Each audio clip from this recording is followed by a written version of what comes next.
Yo, what's going on, guys? Welcome back to Swish Life Garage. You know what it is. Now today I'm going to be working on the EK Civic sedan.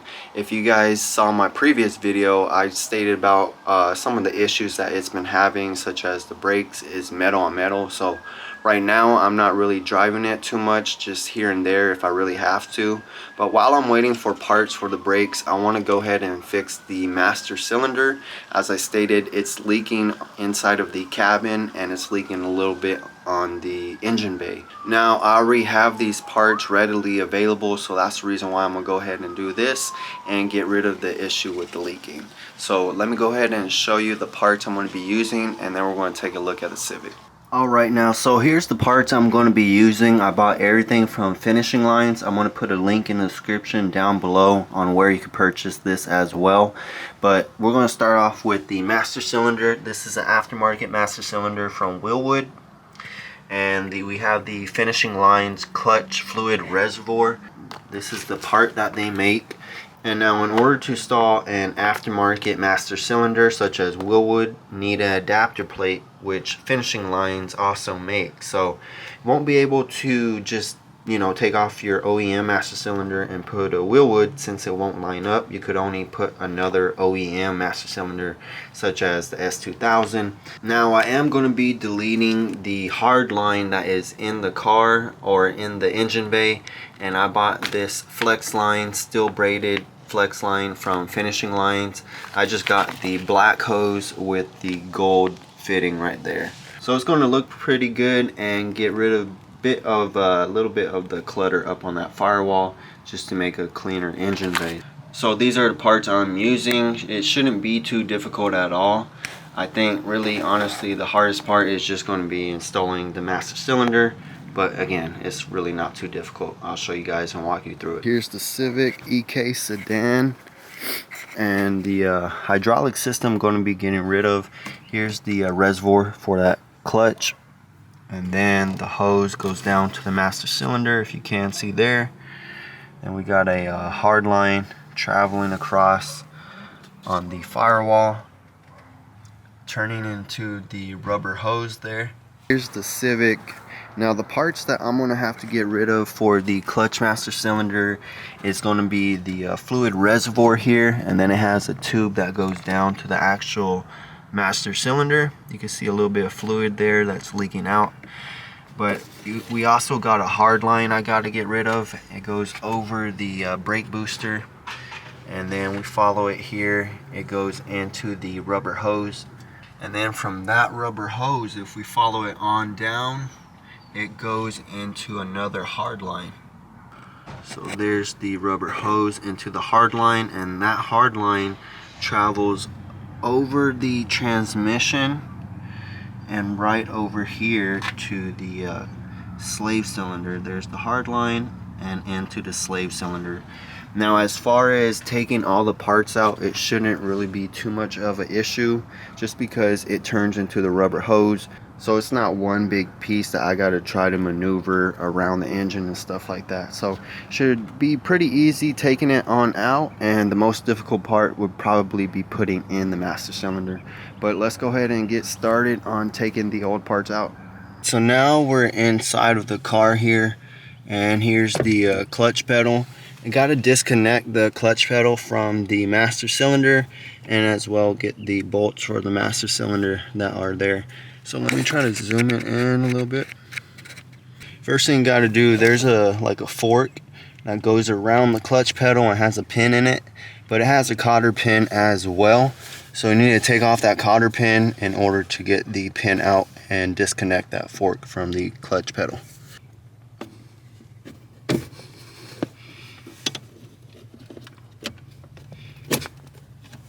Alright, so there's the cotter pin. Right there is a little bit difficult to get out, and then just push the other pin out.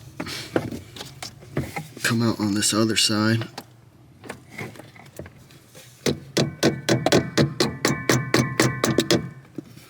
Right, so it was a little like rusted or something, but there's the pin right there. So it's disconnected from the clutch pedal, There's some 12s, two 12s you gotta get on each side. One here and one over there. Easiest way to get it is a long socket 12, universal with the extension. Just break it out.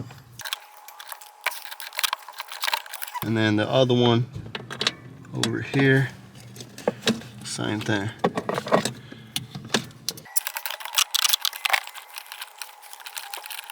It's completely loose, and that's all we have to do down here. Alright, so as far as in the engine bay, the first thing I want to loosen is the lines themselves, because if you don't, you're going to have a hard time taking them off. You're probably going to strip them, but you're definitely going to need a line wrench. So I'm going to loosen up all the ends on the lines, and then we'll start loosening and taking out all the parts. So let's go ahead and get started on this. You're probably going to be dripping out brake fluid. I have cardboard underneath the car, so just keep that in mind. You might need to put a pan underneath, depending where you're working at. So first one here, it's just going to be a 10 mil. Just loosen that, and then the one over here, a little bit hard.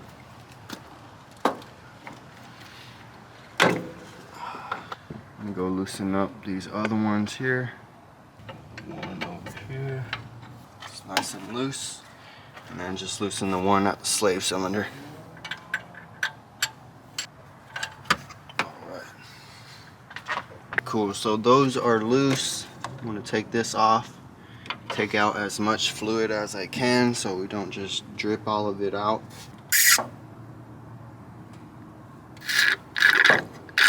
Alright, cool, so that's done. Just start taking off the reservoir here. Took out the master cylinder. You see there, it's completely out.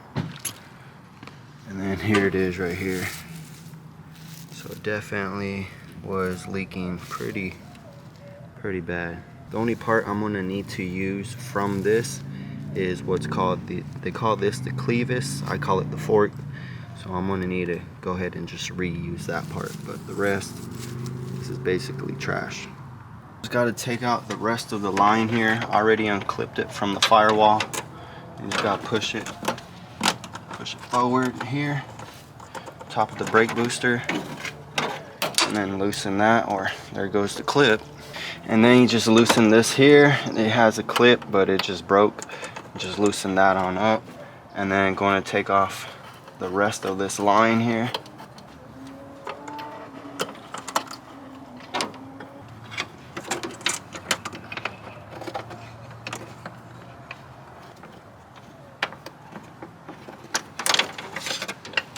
And here's this line. It's not needed, so just go ahead and get rid of it. Next, gonna take off this bracket from the firewall. Just 2 10s that's holding it on there.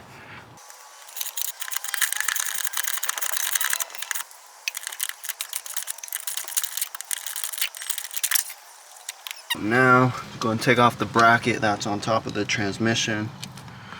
Not sure if you guys are able to see it.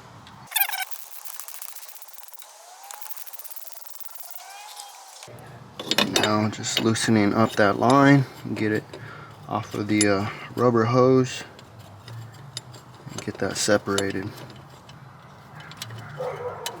Cool, so that's out.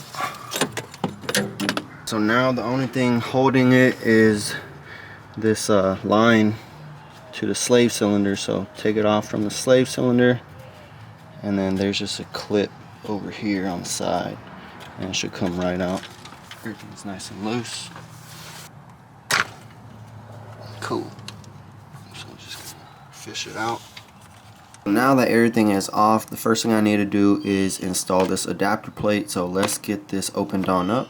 This is going to be the side that's facing the engine bay with the logo there, and this is going to face the firewall. It comes with some studs here. The short studs are going to go in the front, and the long studs are going to go in the back. And on here you can put an Allen wrench in there just to tighten them on up. So let me do that real quick.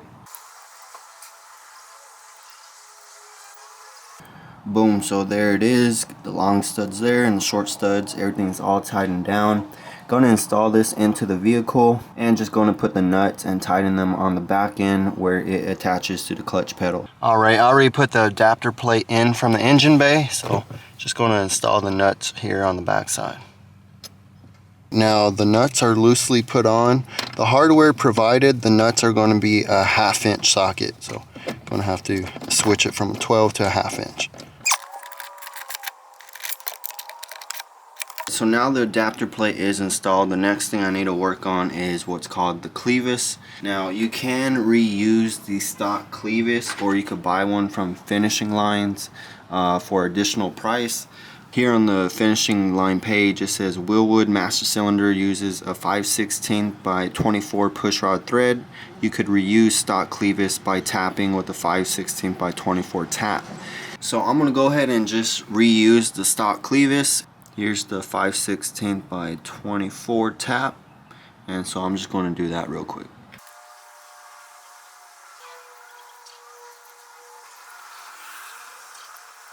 Boom, so there it is. That probably only took maybe like 30-45 seconds, but if you don't have one, you can purchase it from finishing lines. So now let's get started on the master cylinder. Here's the master cylinder. I already cut it on open, so there it is. It's a very nice piece, man, honestly. There's the reservoir. It's pretty nice. And then it has the rubber seal. But now on this we could just add the clevis, and then we'll just later adjust that onto where it really needs to be.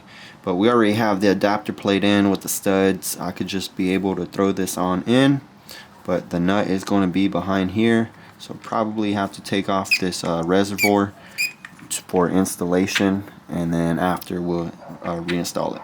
Now I already popped the master cylinder on in there.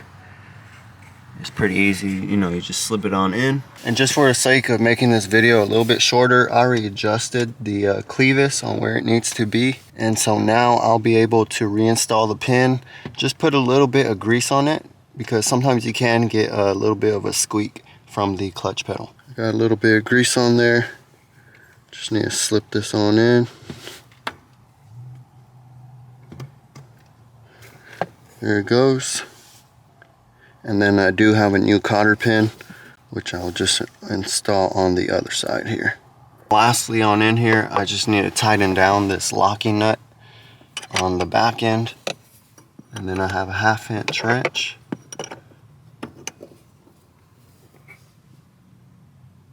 That's all it needs.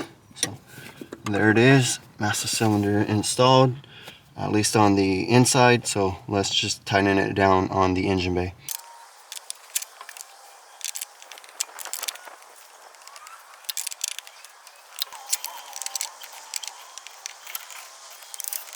One of the last parts to be installed is the clutch line. I already opened this on up. It's for the B, D, and H series, so if I ever do a swap, I won't have to change out the line unless I go to K. But I need to install this fitting in first into the master cylinder, so hopefully there's enough room between the shock tower and the master cylinder to get that in. So just take that on off and screw it on in. Alright guys, so I was able to get the fitting on in there. I did have to loosen up the wire loom. There's like a little clip that holds the wire loom there. I just got a pick that I have, and I was able to get the wire loom loose. I did cut a little bit of plastic off of the loom. There's the plastic here. I cut it off just because it was hitting the master cylinder. If I put the clip back onto the wires, it wouldn't move in front of it. So now the wires are able to pass right in front. But I'm going to go ahead and put on the hydraulic hose first before I tighten all that down, and then we'll get to unbleeding the whole system. Now, an issue I was having was with the black fitting there. You see I took off a little paint. It's just because I had to tighten it till it got tight, but then it just got tight pointing towards the fender, and I had to make it turn as much as I can towards the passenger side there, going across, and so I just have it pointed down a little bit, but it's still pointing enough to attach that hydraulic line. That itself was just a little bit difficult because everything was installed and I was trying to tighten that little piece with limited space. But now I can put on the reservoir, the fluid reservoir.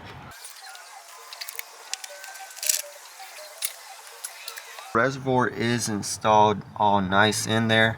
One little issue that I have is this little canister here for the cruise control doesn't clip into its place anymore because of that reservoir. So just gonna have to put that in the corner, just loose in there, in order to close the hood and not have any issues.